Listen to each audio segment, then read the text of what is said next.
ओम शांति। आज 15 जनवरी 2026 की सकार मुरली के मधुर महावाक्यों में बाबा ने विशेष अटेंशन दिलवाया कर्म योगी की स्थिति पर। कर्म योगी माना कर्म और योग का बैलेंस रखने वाले। कर्म करते आपकी जो स्थिति है वो योग युक्त अवस्था की होनी चाहिए।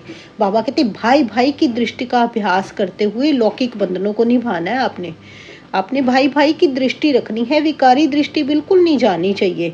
और बाबा कहते बाप से पूरा वर्षा लेने के लिए अच्छी रीति पढ़ाई पढ़नी है, पढ़ाई पर विशेष अटेंशन देना है।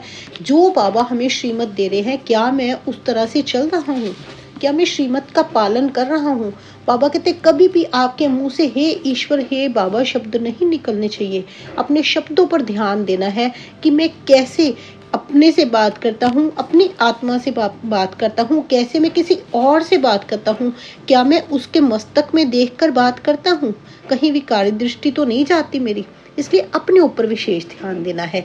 आज की मुरली के मधुर महावाक्यों में बाबा कहते मीठे बच्चे, तुम्हारे मुख से कभी भी हे ईश्वर हे बाबा शब्द नहीं निकलना चाहिए। ये तो भक्ति मार्ग की प्रैक्टिस है। प्रश्न है आज की मुरली से, तुम बच्चे सफेद ड्रेस पसंद क्यों करते हो, ये किस बात का प्रतीक है।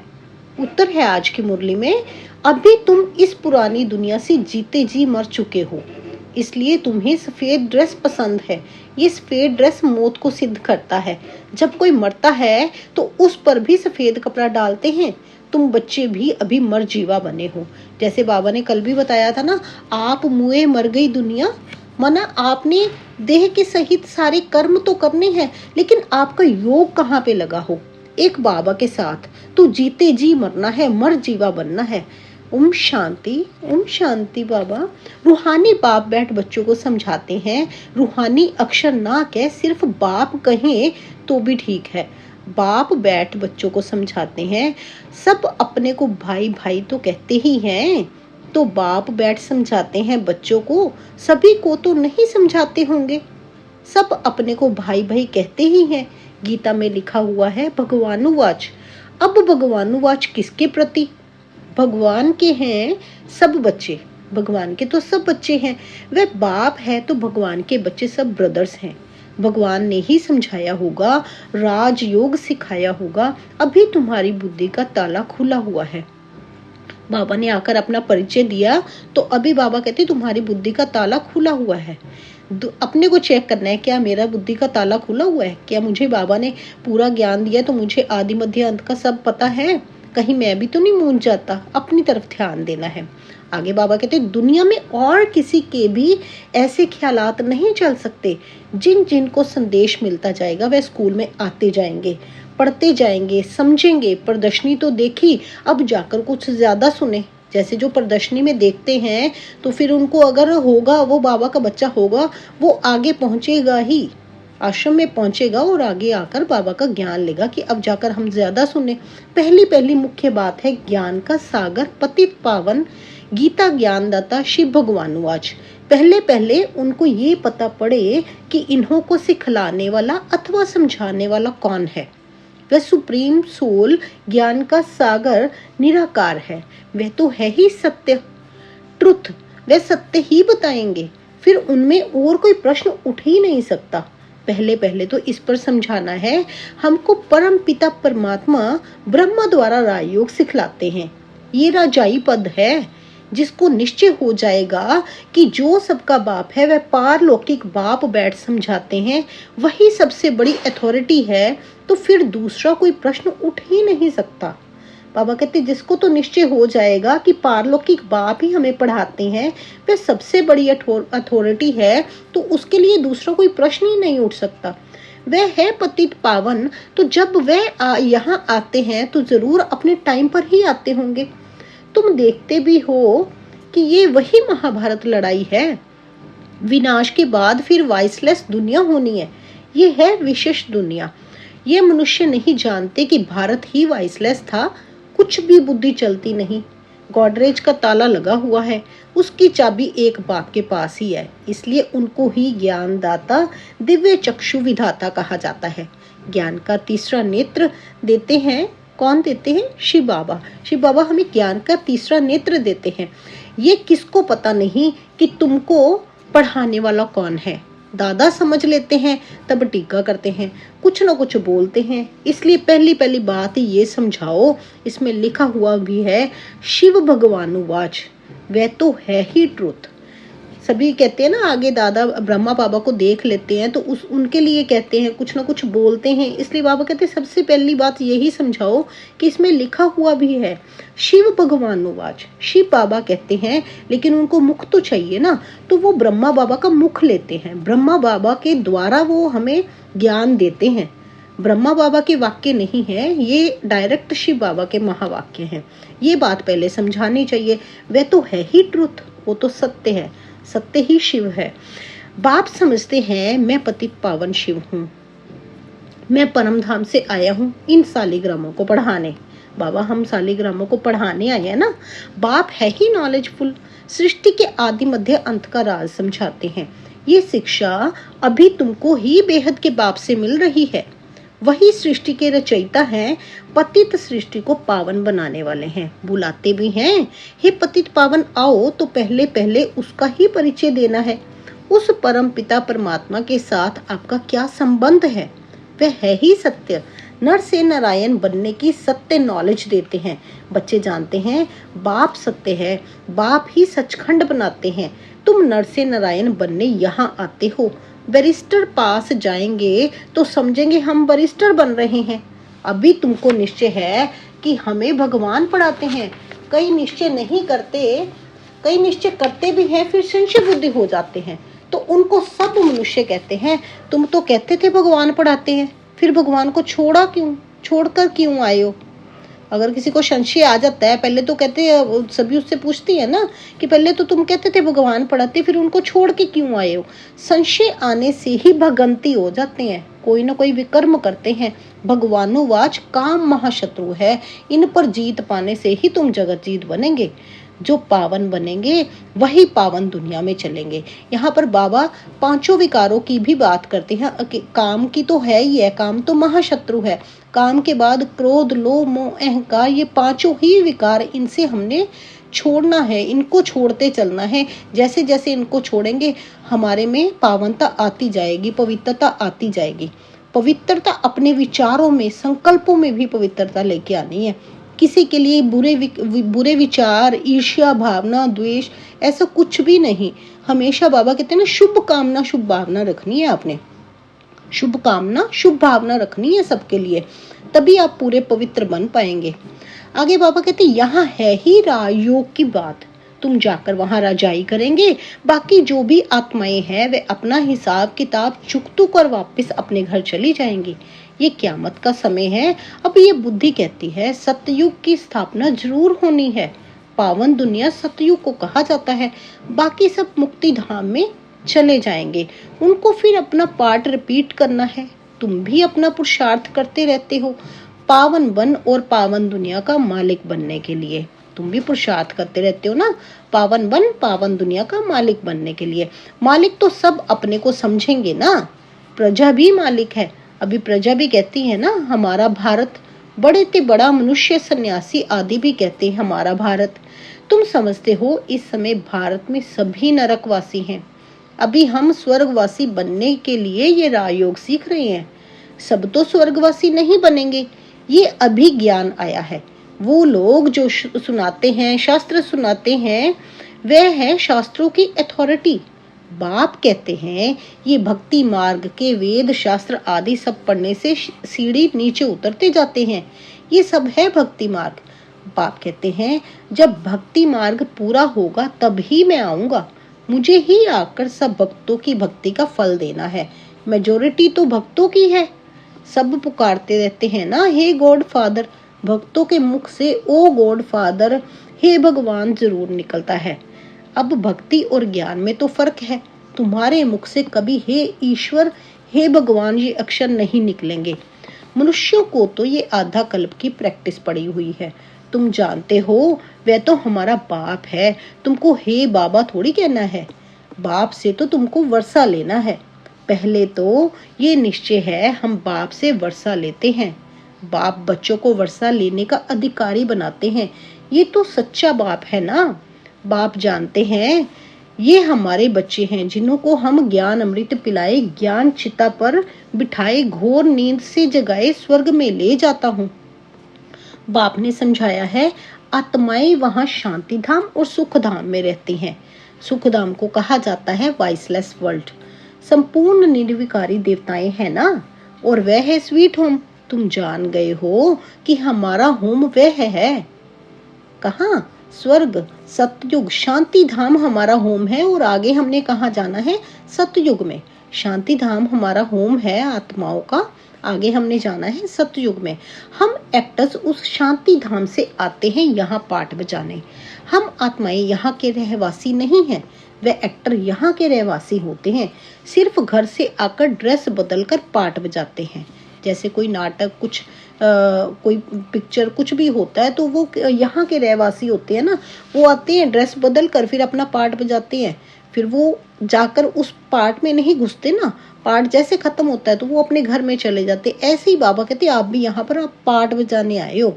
आप समझो मैं एक ड्रामा है, ड्रामा में पार्ट बजा रहा हूँ, तो इसमें गुम नहीं हो जाना। जो आपको आपका करैक्टर मिला हुआ उसमें नहीं गुम हो जाना। अपने असली स्वरूप को देखो कि हम बाबा के बच्चे हैं, बाबा के साथ जाना है, उसी स्मृति में रहना है। तभी बाबा कहते हैं ना, मर जीवा बनना है। तुम तो समझते हो हमारा घर शांति धाम है, वहां हम फिर वापस जाते हैं। जब सभी एक्टर स्टेज पर आ जाते हैं तब फिर बाप आकर सभी को ले जाएंगे, इसलिए उनको लिबरेटर गाइड भी कहा जाता है। दुख हरता सुख करता है तो इतने सब मनुष्य कहाँ जाएंगे? विचार करो, पतित पावन को बुलाते हैं किस लिए? अपनी मौत के लिए। दुख की दुनिया में रहना नहीं चाहते हैं, इसलिए कहते हैं घर चलो। ये सब मुक्ति को ही मानने वाले हैं। भारत का प्राचीन राजयोग भी कितना मशहूर है। विलायत में भी जाते हैं प्राचीन राजयोग सिखलाने। वास्तव में हठ योगी तो राजयोग जानते ही नहीं। वास्तव में हठ योगी तो राजयोग जानते ही नहीं। उन्हों का योग ही रोंग है। उन्हों का जो योग है वो है ही रोंग। इसलिए तुम्हें जाकर सच्चा राजयोग सिखाना है। मनुष्य को सन्यासियों की कफनी देख उन्हों को कितना मान देते हैं।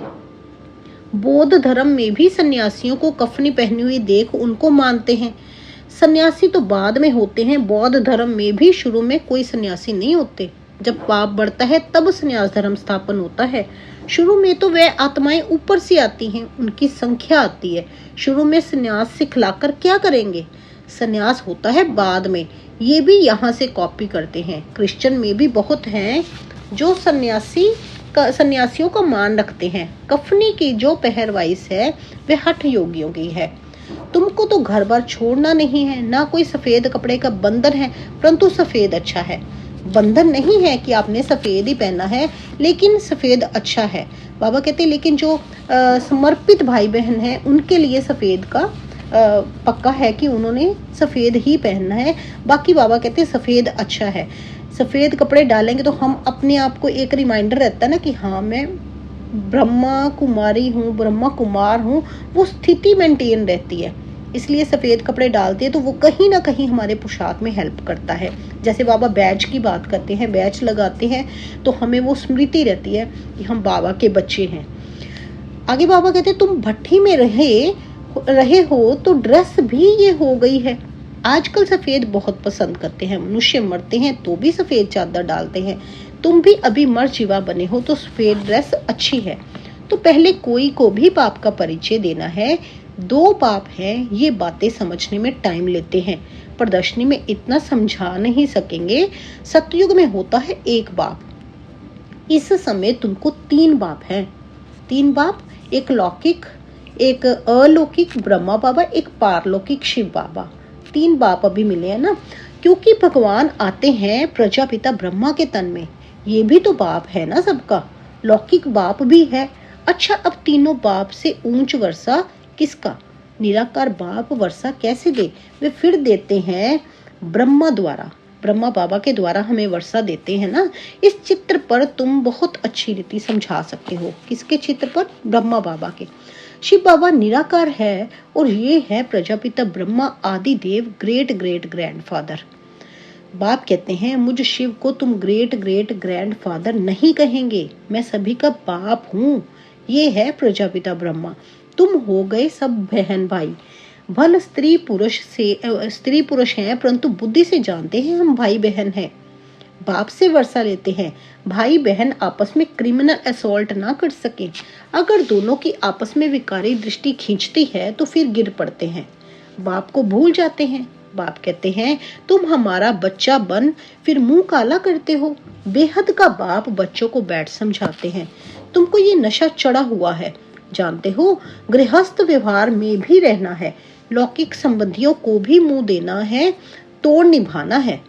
गृहस्थ व्यवहार में रहते तोड़ निभाना है। लौकिक बाप को तो तुम बाप कहेंगे ना, उनको तो तुम भाई नहीं कह सकते हो। ऑर्डिनरी वे में बाप को बाप ही कहेंगे। बुद्धि में है ये हमारा लौकिक बाप है, ज्ञान तो है ना। ये ज्ञान बड़ा विचित्र है, आजकल करके नाम भी ले लेते हैं, परंतु कोई विजिटर आदि बाहर के आदमी के सामने भाई कह दो तो वे समझेंगे इनका माथा खराब हुआ है। इसमें बड़ी युक्ति चाहिए। तुम्हारा गुप्त ज्ञान है, गुप्त संबंध है, इसमें बड़ा युक्ति से चलना है, लेकिन एक दो को रिगार्ड देना अच्छा है। लौकिक से भी तोड़ निभाना है, बुद्धि चली जानी चाहिए ऊपर। हम बाबा से वर्षा ले रहे हैं, बाकी चाचे को चाचा, बाप को बाप कहना पड़ेगा। जो बीके नहीं बने हैं तो वे भाई बहन नहीं समझेंगे।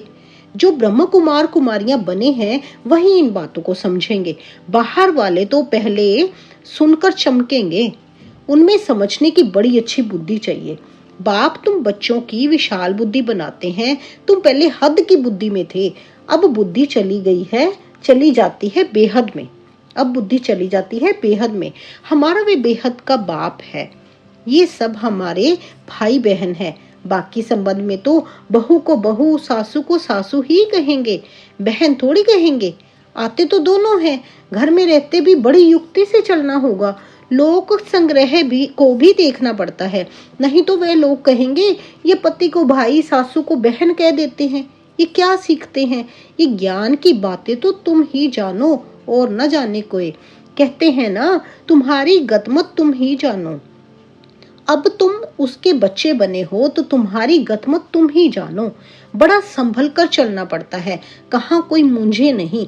तो प्रदर्शनी में भी तुम बच्चों को पहले पहले ये समझाना है कि हमको पढ़ाने वाला भगवान है। अब बताओ वे कौन है, निराकार शिव या श्री कृष्ण? शिव जयंती के बाद फिर आती है श्री कृष्ण जयंती, क्योंकि बाप राजयोग सिखलाते हैं। बच्चों को बुद्धि में आया ना, जब तक शिव परमात्मा ना आए शिव जयंती मना ना सके। जब तक शिव आकर कृष्णपुरी स्थापन ना करे तो श्री कृष्ण जयंती भी कैसे मनाई जाए। श्री कृष्ण का जन्म तो मनाते हैं, परंतु समझते थोड़ी हैं। श्री कृष्ण प्रिंस था तो जरूर सतयुग में प्रिंस होगा ना। देवी देवताओं की राजधानी होगी, सिर्फ एक श्री कृष्ण को तो बादशाह ही नहीं मिली होगी, जरूर कृष्णपुरी होगी ना। सिर्फ एक श्री कृष्ण को थोड़ी बादशाही मिली होगी ना, पूरी कृष्णपुरी होगी ना। कहते भी हैं कृष्णपुरी, और ये है कंसपुरी। कंसपुरी खत्म हुई, फिर कृष्णपुरी स्थापन हुई ना। होती भारत में ही है, नई दुनिया में थोड़े ही ये कंस आदि हो सकते हैं। कंसपुरी कहा जाता है कलयुग को। कंसपुरी किसको कहा जाता है? कलयुग को। यहाँ तो देखो कितने मनुष्य हैं। सतयुग में थोड़े होते हैं। देवताओं ने कोई लड़ाई नहीं की, देवताओं ने कोई लड़ाई नहीं की। कृष्णपुरी कहो अथवा विष्णुपुरी कहो, दैवी संप्रदाय कहो, आसुरी संप्रदाय तो यहाँ पर है। उनको चाहे आप कृष्णपुरी कहो चाहे विष्णुपुरी कहो, दैवी संप्रदाय कहो, लेकिन जो आसुरी संप्रदाय है वो यहाँ पे है कलयुग में। बाकी ना देवताओं और असुरों की लड़ाई हुई, ना कौरवों पांडवों की हुई। तुम रावण पर जीत पाते हो। बाप कहते हैं इन 5 विकारों पर जीत पहनो तो तुम जगत जीत बन जाएंगे। इसमें कोई लड़ना नहीं है, लड़ने का नाम ले तो हिंसा हो जाए। रावण पर जीत पानी है, परंतु नॉन वायलेंस से। रावण पर जीत पानी है, 5 विकारों पर जीत पानी है नॉन वायलेंस से। सिर्फ बाप को याद करने से हमारे विकर्म विनाश होते हैं, लड़ाई आदि की कोई बात नहीं। बाप कहते हैं तुम तमो प्रधान बन गए हो, अब फिर तुमको सतो प्रधान बनना है। भारत का प्राचीन राजयोग मशहूर है। बाप कहते हैं मेरे साथ बुद्धि का योग लगाओ तो तुम्हारे पाप भस्म होंगे। बाप पतित पावन है तो उनसे बुद्धि योग लगाना है, तब तुम पतित से पावन बन जाएंगे। अब प्रैक्टिकल में तुम उनके साथ योग लगा रहे हो, इसमें लड़ाई की कोई बात नहीं है। जो अच्छी रीति पढ़ेंगे और बाप के साथ योग लगाएंगे वही बाप से वर्षा पाएंगे। जो अच्छी रीति पढ़ेंगे और बाप के साथ योग लगाएंगे वही बाप से वर्षा पाएंगे। अच्छा, मीठे मीठे सिकी लधे बच्चों प्रति माता पिता बाप दादा का याद प्यार और गुड मॉर्निंग। रूहानी बाप की रूहानी बच्चों को नमस्ते। हम सब रूहानी बच्चों की रूहानी बाप दादा को गुड मॉर्निंग, नमस्ते, ओम शांति। शुक्रिया मेरे बाबा, शुक्रिया। धारणा के लिए मुख्य सार है, भाई भाई की दृष्टि का अभ्यास करते हुए लौकिक बंधनों से तोड़ निभाना है। बड़ी युक्ति से चलना है, विकारी दृष्टि बिल्कुल नहीं जानी चाहिए। क़यामत के समय संपूर्ण पावन बनना है। बाप से पूरा वर्षा लेने के लिए अच्छी रीति पढ़ाई करनी है और पतित पावन बाप से योग लगाकर पावन बनना है। वरदान है दिया आज की मुरली में बाबा ने, अपनी संपूर्णता के आधार पर समय को समीप लाने वाले मास्टर रचयिता भव। अपनी संपूर्णता के आधार पर समय को समीप लाने वाले मास्टर रचयिता भव। समय आपकी रचना है, आप मास्टर रचयिता हो।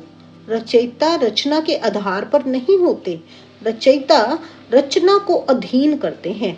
इसलिए ये कभी नहीं सोचो कि समय आपे ही संपूर्ण बना देगा। आपको संपूर्ण बन समय को समीप लाना है।